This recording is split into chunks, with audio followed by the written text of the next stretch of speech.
V S Achuthanandan അദ്ദേഹം ഇന്നലെ അന്തരിച്ചു. ശരിക്കും പറഞ്ഞാൽ ഒരു കാലഘട്ടത്തിൻ്റെ 102 വർഷം അദ്ദേഹം ജീവിച്ചു. എല്ലാ കാലവും അദ്ദേഹം പോരാട്ടം തന്നെയായിരുന്നു. പക്ഷേ 2 വി എസിനെ നമുക്ക് കാണേണ്ടതുണ്ട്. എന്നെ സംബന്ധിച്ചിടത്തോളം 2 വി എസിനെ കാണണം. ഒന്ന്, മുഖ്യമന്ത്രി വരെയുള്ള ഒരു വി എസ്, അല്ലെങ്കിൽ ഭരണപരിഷ്കാര കമ്മിറ്റി ചെയർമാൻഷിപ്പ് ഏറ്റെടുക്കുന്നത് വരെയുള്ള ഒരു വി എസ് പോരാട്ടങ്ങളുടെ വി എസ് ആയിരുന്നു. ഭരണപരിഷ്കാര കമ്മിറ്റി ചെയർമാൻ സ്ഥാനം ഏറ്റെടുത്തത് മുതൽ അധികാരത്തിൻ്റെ വി എസ് ആയി എന്ന് പറയേണ്ടി വരും നമുക്ക്. കാരണം അദ്ദേഹം കമ്മ്യൂണിസ്റ്റ് പാർട്ടി ഓഫ് ഇന്ത്യ മാർക്സിസ്റ്റിനകത്ത് ഉൾപാർട്ടി ജനാധിപത്യത്തിന് വേണ്ടി എന്നും വർത്തമാനം പറയുകയും, അവിടെ വിഭാഗീയത ഉണ്ടെന്ന് വിചാരിക്കുക, ഗ്രൂപ്പ് ഉണ്ടെന്ന് വിചാരിക്കുക. പാർട്ടിക്കകത്ത് ഗ്രൂപ്പ് ഉണ്ടായിരുന്നു, ഗ്രൂപ്പ് ഇല്ലാന്നൊന്നും പറയേണ്ട കാര്യമില്ല, ഗ്രൂപ്പ് ഉണ്ടായിരുന്നു. പക്ഷേ ആ ഗ്രൂപ്പ് എന്ന് പറയുന്നത് പലപ്പോഴും ആശയപരവും ആദർശപരവും ആയിരുന്നു.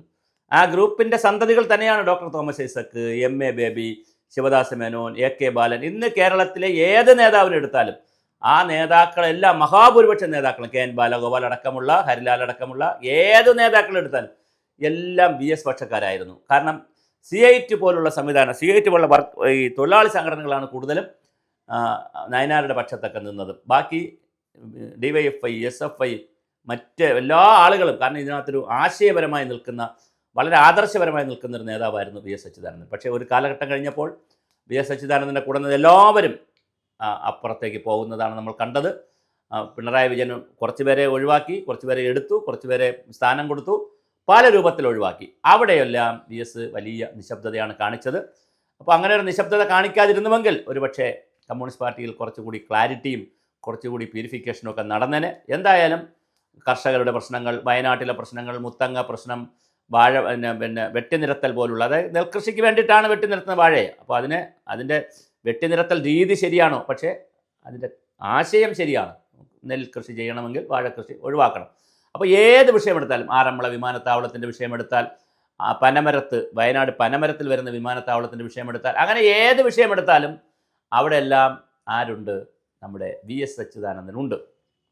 ആലപ്പുഴയിലെ 4 സ്ത്രീകളെ പിന്നെ ബലാത്സംഗം, 8 പോലീസുകാർ കൂടി ബലാത്സംഗം ചെയ്തെന്ന് അറിയുന്ന വാർത്ത അറിയുന്ന 1 മണിക്കാണ് രാത്രി. അപ്പോൾ തന്നെ അദ്ദേഹം വണ്ടിയെടുത്ത് കാറിൽ അവിടെ പോവുകയും, അന്ന് അദ്ദേഹം മുഖ്യമന്ത്രിയൊന്നുമല്ല, അവിടെ പോവുകയും ഈ വിഷയങ്ങൾ പഠിക്കുകയും പിറ്റേ ദിവസം രാവിലെ തിരിച്ചു വന്ന് പിറ്റേ ദിവസം രാവിലെ അസംബ്ലിയിൽ അവതരിപ്പിക്കുകയൊക്കെ ചെയ്തിട്ടുണ്ട്. അപ്പോൾ അങ്ങനെ സ്ത്രീകളുടെ വിഷയത്തിൽ, പരിസ്ഥിതിയുടെ വിഷയത്തിൽ, പിന്നെ അതുപോലെ തന്നെ കുട്ടികളുടെ കാര്യത്തിൽ, ഇതിലൊക്കെ വലിയ ആവേശമുണ്ടാക്കിയിട്ടുള്ള ആളാണ് വി എസ് അച്യുതാനന്ദൻ. അപ്പോൾ അതുകൊണ്ട് തന്നെ ഒരുപക്ഷെ അദ്ദേഹത്തിൻ്റെ കാലം കഴിയുന്നതോടുകൂടി ഈ യുഗം അവസാനിച്ചു. കമ്മ്യൂണിസ്റ്റ് പാർട്ടി ഓഫ് ഇന്ത്യ മാർക്സിസത്തിലെ മാർക്സിസവും പോയി, കമ്മ്യൂണിസവും പോയി, ആ യുഗം അങ്ങ് അവസാനിച്ചു. അതൊരു കോർപ്പറേറ്റ് മുതലാളിത്ത പാർട്ടിയായി വലതുപക്ഷത്തേക്ക് എത്ര പോകാൻ പറ്റുമോ അത്ര തന്നെ വലതുപക്ഷത്തേക്ക്, ഒരുപക്ഷെ BJPയേക്കാൾ അല്ലെങ്കിൽ പിന്നെ കോൺഗ്രസിനേക്കാൾ മറ്റേതൊരു ഇന്ത്യൻ രാഷ്ട്രീയ പാർട്ടിയേക്കാളും വലതുവശത്തേക്ക് പോയിക്കൊണ്ടിരിക്കുന്ന, വലതുവശത്തേക്ക് പോകുന്ന തെറ്റാണോ ശരിയാണോ എന്നുള്ളതൊക്കെ വേറെ ചർച്ച. പക്ഷേ വലതുവശത്തേക്ക് പോയിക്കൊണ്ടിരിക്കുന്ന ഒരു പാർട്ടിയായി CPM മാറി. അതിനെ ഇടതുപക്ഷത്ത് നിലനിർത്തിയിരുന്നത് വി എസിനെ പോലെയുള്ള ആളുകളാണ്. അദ്ദേഹം ആദ്യത്തെ EMS അടക്കമുള്ള ആളുകൾ ഇറങ്ങി വന്നതിൽ കേരളത്തിലുള്ള 3 പേരിൽ വളരെ പ്രധാനിയായിരുന്നു. EMSൻ്റെ കാലം കഴിഞ്ഞപ്പോൾ തന്നെ പാർട്ടിക്ക് വലിയൊരു ചേരിതിരിവുണ്ടായി. പിന്നെ ആദർശത്തിനൊന്നും വലിയ സ്കോപ്പില്ലാതെ പോയി. അത് കഴിഞ്ഞൊരു അധികാര രാഷ്ട്രീയത്തിൻ്റെ കാലത്തിലാണ് പൊയ്ക്കൊണ്ടിരിക്കുന്നത്. ഇപ്പോൾ വികസന രാഷ്ട്രീയം, അധികാര രാഷ്ട്രീയം, ഇതിലേക്കാണ് പൊയ്ക്കൊണ്ടിരിക്കുന്നത്. മറ്റെല്ലാ കാര്യങ്ങളും ഒന്നും ചർച്ച ചെയ്യപ്പെടുന്നില്ല പാർട്ടിക്കകത്ത്. ഉൾപാർട്ടി ജനാധിപത്യമില്ല, വിമർശനമില്ല, യാതൊന്നുമില്ല. പക്ഷേ വി എസിനോടൊപ്പം നിന്ന ഒരുപാട് ആളുകൾ, വലിയ നേതാക്കൾ, അത് സംസ്ഥാന തലം മുതൽ ബ്രാഞ്ച് തലം വരെയുള്ള വി എസ് നേതാവാണെന്ന് കണ്ടുകൊണ്ട് വി എസിനായിരിക്കണം ഇതിനെ നയിക്കേണ്ടതെന്ന് മനസ്സിലാക്കിയിട്ട് ലക്ഷക്കണക്കിന്, ആയിരക്കണക്കിന് പ്രവർത്തകരും നേതാക്കളും ഉണ്ടായിരുന്നു. അവരെല്ലാം നിരാശരാണ്. ഒരുപാട് പേർ പാർട്ടി വിട്ടുപോയി, ഒരുപാട് പേർ നിശബ്ദരായി, ഒരുപാട് പേർ ഇത് മതിയാക്കി. പിന്നെ പലരും ഇപ്പോൾ കുറച്ച് പേര് അതിനകത്ത് തുടരുന്നവരോട് പറയുന്ന ഒരു ന്യായം, ഞങ്ങൾ വിട്ടുപോയാൽ ഞങ്ങൾക്കൊരു മരിച്ചു പോകുമ്പോൾ ഒരു ചുവപ്പ് കൊടി കിട്ടത്തില്ല, ഒരു പുതപ്പ് കിട്ടത്തില്ല, അതുകൊണ്ട് പുതയ്ക്കാനൊരു ചുവപ്പ് കൊടി കിട്ടത്തില്ല, അതുകൊണ്ട് ഞങ്ങൾ പോകുന്നില്ല, അതിന് ഈ പാർട്ടിയിൽ വിശ്വസിച്ച് പോയില്ലേ എന്ന് പറഞ്ഞ് നിൽക്കുന്ന നിശബ്ദരായ ഒരുപാട് പേരുണ്ട്. അപ്പോൾ അത്തരത്തിൽ കമ്മ്യൂണിസ്റ്റ് പാർട്ടിക്കകത്ത് communist party of India Marxist പാർട്ടിയെ ശുദ്ധീകരിച്ചെടുത്തെടുത്തൊരു കമ്മ്യൂണിസ്റ്റ് പ്രസ്ഥാനമായി നിലനിർത്തുന്നതിൽ വി എസിന് വലിയ പങ്കുണ്ട്. പക്ഷേ ഒരു ഘട്ടം കഴിഞ്ഞപ്പോൾ വി എസ് നിശബ്ദമായി. വി എസ് അധികാര സ്ഥാനങ്ങളുമായി ബന്ധപ്പെടുത്തി അതൊക്കെ മതി, ഇനിയിപ്പോൾ ഇതിനകത്തൊരു ശുദ്ധീകരണത്തിനൊന്നും സമയമില്ല, അല്ലെങ്കിൽ താല്പര്യമില്ല, അല്ലെങ്കിൽ പണമില്ല, അല്ലെങ്കിൽ അതിനുള്ളൊരു ആരോഗ്യമില്ല എന്ന് മനസ്സിലാക്കിയിട്ടാകാം. എന്തായാലും വി എസ് മുഖ്യമന്ത്രി സ്ഥാനം കഴിഞ്ഞതോടുകൂടി അദ്ദേഹം ഒഴിയുന്നു. പിന്നെ സ്വതന്ത്രമായി പിന്നെ അവസാന കാലങ്ങളിലൊക്കെ വളരെ നിശബ്ദമായാണ് ഏത് വിഷയത്തിലും, അല്ലെങ്കിൽ അതുവരെ ഏത് വിഷയത്തിലും അദ്ദേഹം പ്രതികരിച്ചുകൊണ്ടിരുന്നതാണ്.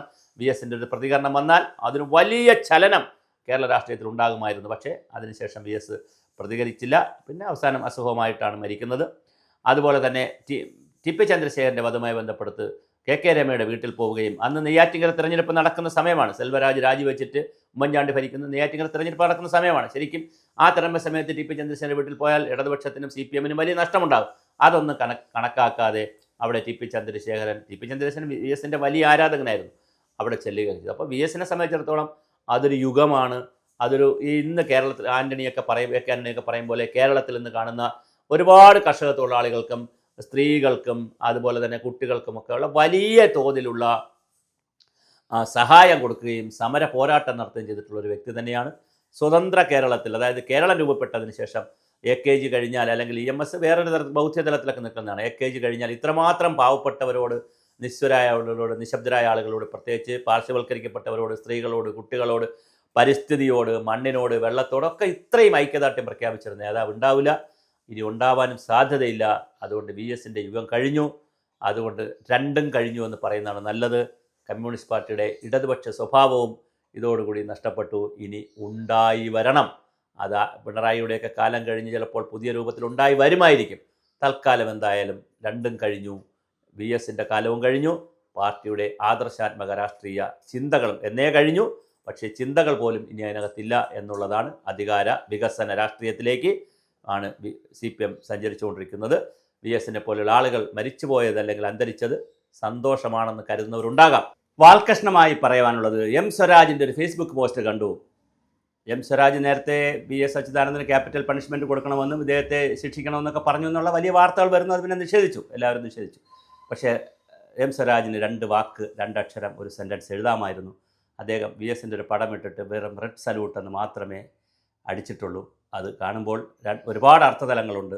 ഇദ്ദേഹം പോയത് നന്നായി, അല്ലെങ്കിൽ ഇദ്ദേഹത്തോട് എനിക്ക് താല്പര്യമില്ല എന്നുള്ള അർത്ഥം വരാം, സന്തോഷം വരാം. ഇനി സങ്കടം സഹിക്കവയ്യാതെ വിതുമ്പി നിൽക്കുന്നതുകൊണ്ട് മറ്റൊന്ന് എഴുതാൻ കൈ വിറച്ചത് കൊണ്ട് പറ്റാതിരിക്കാം. എന്തായാലും അതേ ഉള്ളൂ. ആ റെഡ് സല്യൂട്ട് മുതൽ വിശാലമായ VS-ൻ്റെ ജീവചരിത്രം മുഴുവൻ എഴുതിയിട്ടുള്ള ഫേസ്ബുക്ക് പോസ്റ്റുകളും കാര്യങ്ങളൊക്കെ കാണുന്നു.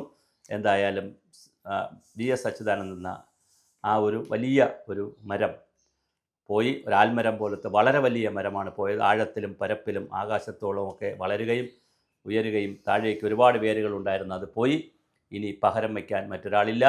അപ്പോൾ ഒരു യുഗം തന്നെ അങ്ങ് അവസാനിക്കുകയാണ്. തീർച്ചയായിട്ടും പലരും പറഞ്ഞതുപോലെ, സൂചിപ്പിച്ചതുപോലെ കമ്മ്യൂണിസത്തിൻ്റെയും അവസാനത്തെ ആളും പോയി. ഇനി കമ്മ്യൂണിസ്റ്റ് പാർട്ടിക്ക് വളരെ വേഗത്തിൽ വലതുപക്ഷ പാർട്ടിയായി മാറാം. എല്ലാ തടസ്സങ്ങളും നീങ്ങിയിട്ടുണ്ട്.